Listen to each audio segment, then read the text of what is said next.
let's say you're driving and you were to be stopped for an inspection. You will go into on duty. From driving, you go to on duty. Then you have to add remark, and then you have to type in DOT inspection because it's not here. It is not here as one of the options, so you have to type it in manually. Then hit save, and then hit save again. That will put us on duty, and anytime you speak to DOT, you have to be on duty. That's just the only status you could be in.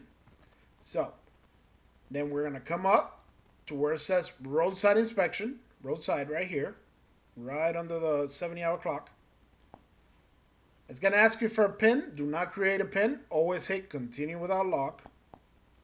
And then here is the part of the log where DOT can see everything we've done.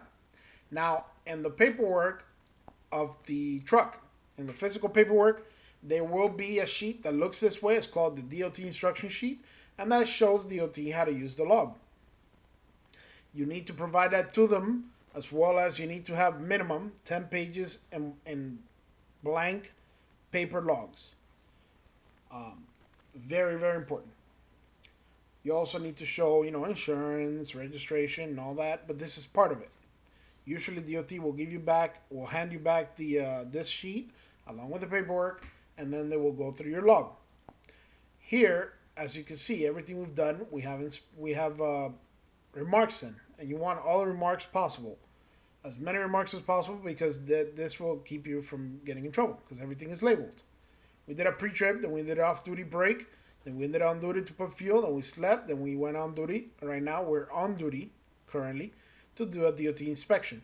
You got the odometer, the engine hours, and the location. This truck does not have a location because it does not exist. It's a training truck.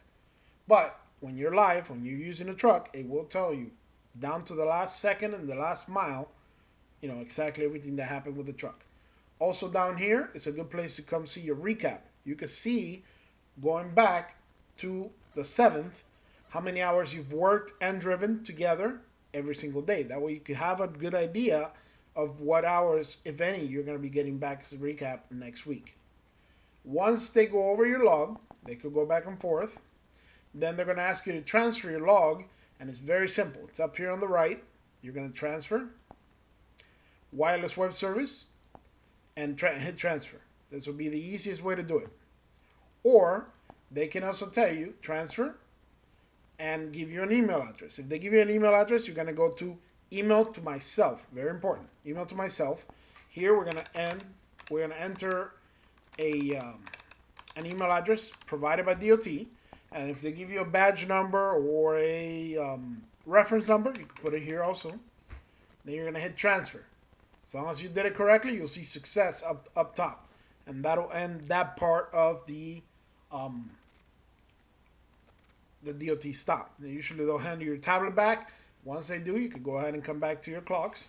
And then you've simply finished the inspection with them. When he lets you go, or she lets you go, then you can go ahead and start driving again. The truck will go into driving on its own.